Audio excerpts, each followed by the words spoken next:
Hey everybody, it's Wintermute coming to you from the Think Tank, and today's going to be a kind of a quick video. I know I've been kind of on hiatus for the last week or so, and I'm going to get back on track with making some videos. But I wanted to kind of jump in with a kind of quick one about some storage and setup solutions that I had come up with. So the first thing I want to point out is these storage trays I got real inexpensively from Cabela's. And I don't know if you've got a Cabela's near you, but I think it's four to a pack, so you'd get four of these. They're real inexpensive. They're versatile. They've got the bigger sections up front here, and then smaller ones in back. And then these, obviously, the dividers are movable and removable, so you can kind of sort it out as you want. And the top pops off. So what I'll do is I'll kind of put these out of the way, but when I want to bring them out to kind of set up, I'll just pop the top off, and then I can just sit that on, right here at the edge of the table, and we can move it around as I need it, and it doesn't have that lid taking up a bunch of space. And then when I want to put it away, I just pop the lid back on and shovel it away, and that's that. So these are great and versatile, and I use them with a lot of my board games to help sort things out. So just an idea, these are tackle boxes, are what they're called. That's what they're technically supposed to be used for, but obviously they have a lot more other purposes than that. Another thing I wanted to show was, now, like a lot of you, I probably have several versions of Axis and Allies. Now, what I did is I use the same set for all my different versions of Axis and Allies. So if I'm playing Global 40 or I'm playing Axis and Allies Zombies, I'm going to just use the exact same tray for the Germans and the exact same tray for the Russians and the Italians, because all the pieces are the same. The only exception to that is D-Day, because as far as I know, D-Day pieces are counted out exactly. So I went ahead and left those pieces kind of separate. But I may take these out at some point and just incorporate them into my overall boxes. And that way, all my versions of Axis and Allies are pulling units from the exact same trays where I store the units. So I don't need 5 or 6 big boxes kind of sitting in my closet taking up space. I just have this storage tray for the Germans for all 3 or 4 versions of the game I have. And then same thing with the Russians and the Italians and all the other nations. Now, I also, because I don't like having a lot of big boxes around, I consolidated the games down into, you can see, this is actually everything you need to play Axis and Allies Zombies. And the only exception is the board itself. So these are the special nationality markers, the zombies, the dice, the cards, and the reference cards back here. So all I need to do is remember to grab the board, grab this, and then grab my nation storage trays. And then that's everything I need to play Axis and Allied Zombies. And then basically the same thing for D-Day. Now, with, like I said, the one exception of the units, I keep an extra 6-sided dice for that, just in case we need them. And then here's the cards for D-Day.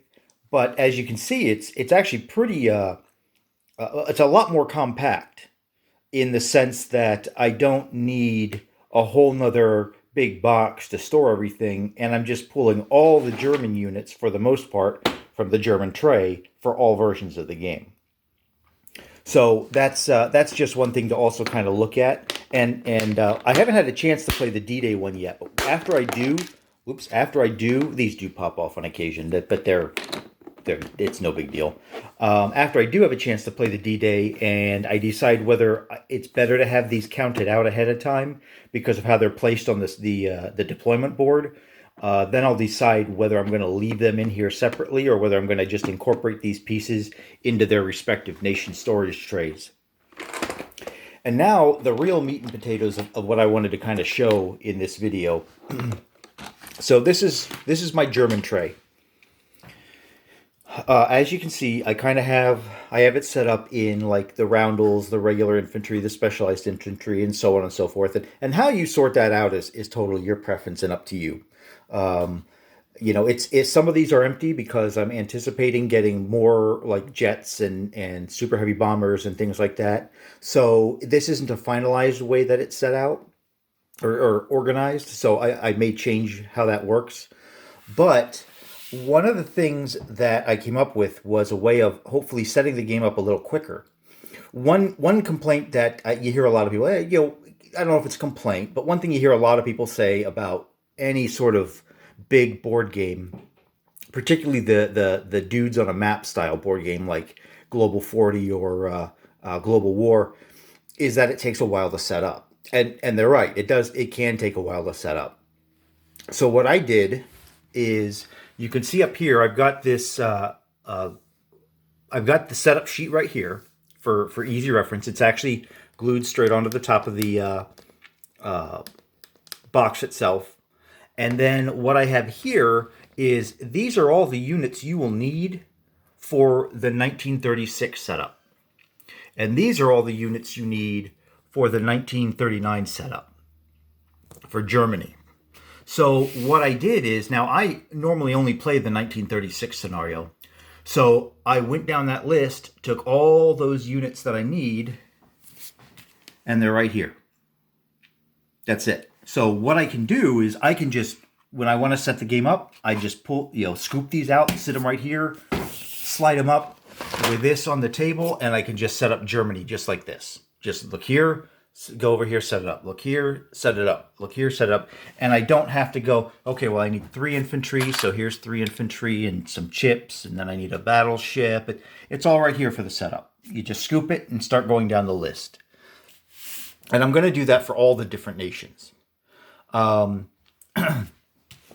So, and when I made this list, what I did was, let me get it so the glare is gone. So obviously it's you have 1 medium factory and 3 major factories. But then when you get down here, you see a 4 and a 4. So that's a total of 8 infantry. But the way it gets set up is, you're going to need 4 figurines and then 4 great chips. And you can see over here, for the 1939 setup, you're going to need, it's actually a total of 26 infantry you will start the game with, but you're going to need 8 figurines and then 18 great chips. So that's just a way of knowing how many great chips you need to set up. And then I go down here, and this will tell you how many roundels you need. Now, obviously in 1936, they don't need any, but in 1939, they're going to start with 3 roundels on the board for the territories that they've taken of Bohemia, Slovakia, and Austria. And then here is just a total of the number of great chips that you will need. So you can just go, okay, well, I need 4. You can kind of ignore the parentheses and go, well, I just need 4 infantry and 1 of this and 1 of that. Or if you're over here, I need just 3 militia guys, 8 infantry, and then you just come down here, and at the very end, you can just grab 29 great chips, throw them in there, and be done.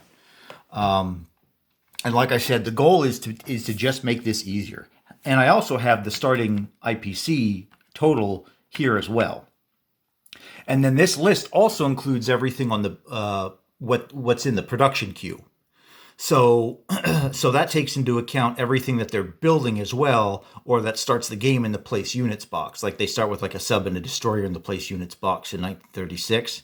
So that's already included in this list. Now, one thing I didn't do, and I'm going to eventually post these online if enough people say, hey, that's a great idea, I would like that list too, and the work's already done, so let me just have a copy of yours, and I'm totally cool with that.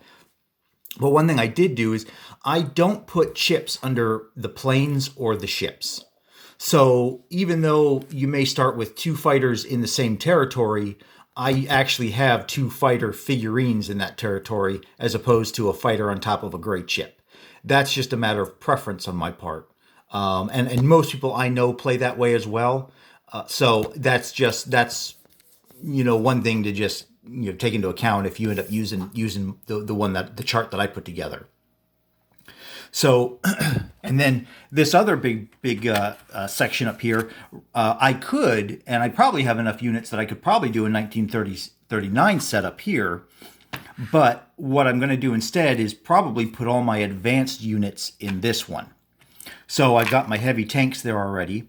I've got my advanced artillery there already. And then that's where the heavy battleships are going to go. The heavy carriers are going to go. That's where the rocket figurines will go, and so on and so forth. So I know all my advanced tech is just in one spot right here. And then all my regular stuff that I can build throughout the game is going to be up in these. So, and you can see that I also went ahead and with the with each one of the trays, I cut out and printed out and then laminated and then paste the roundels right onto the side.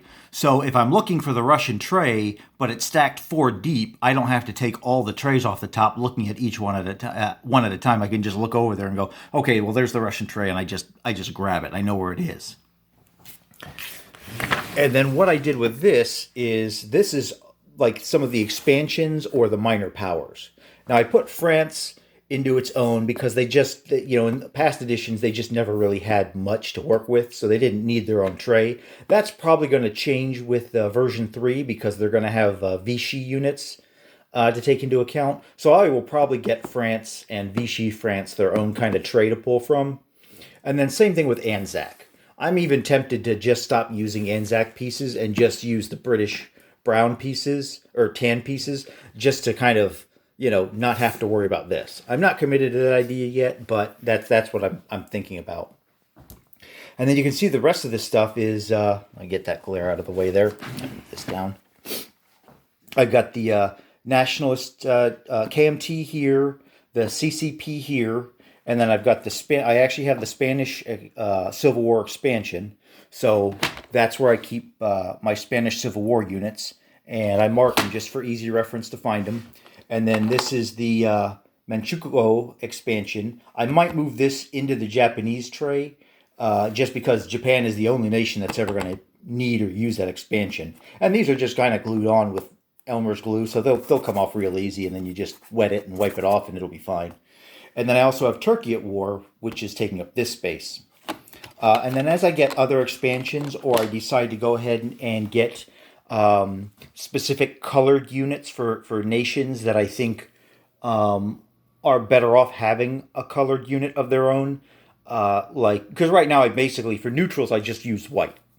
But some of those neutrals you might want to use a color of their own to make them stand out for whatever reason. Like Finland might be a good choice to do that with.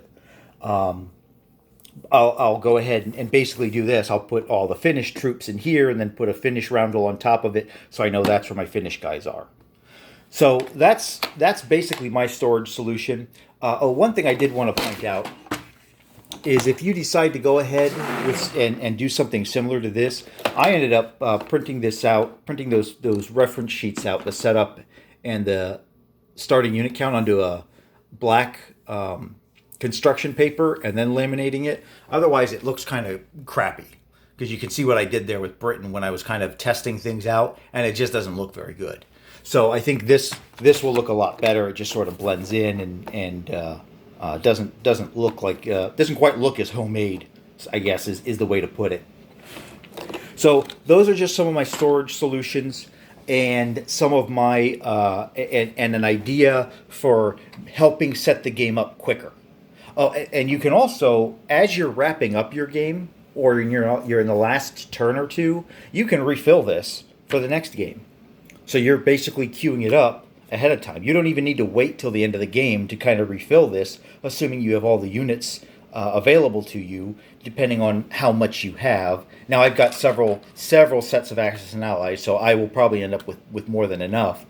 But again, I think that this is a really good time saver if you're in a position where you don't have a whole lot of time to set the game up beforehand, like General Hand Grenade and Panzer King were going to do for the Spring Offensive. If you don't have that option and you're kind of setting up from scratch for a game you want to play as quickly as possible, I think this is something to consider. Is setting up everything right here, so you don't have to go digging for it, and then you can just pull it out and work on it. So, just a suggestion. If you've got any other suggestions or anything that you've noticed with my setup that maybe I can do better, like, hey, why didn't you think of this? Or how about you do this? I want to see those in the comments, and we'll kind of create again, kind of like a database of all every good idea we come up with for customization, storage, and ease of play is what I'm hoping to build on. So with that said, this is Wintermute from the Think Tank signing off.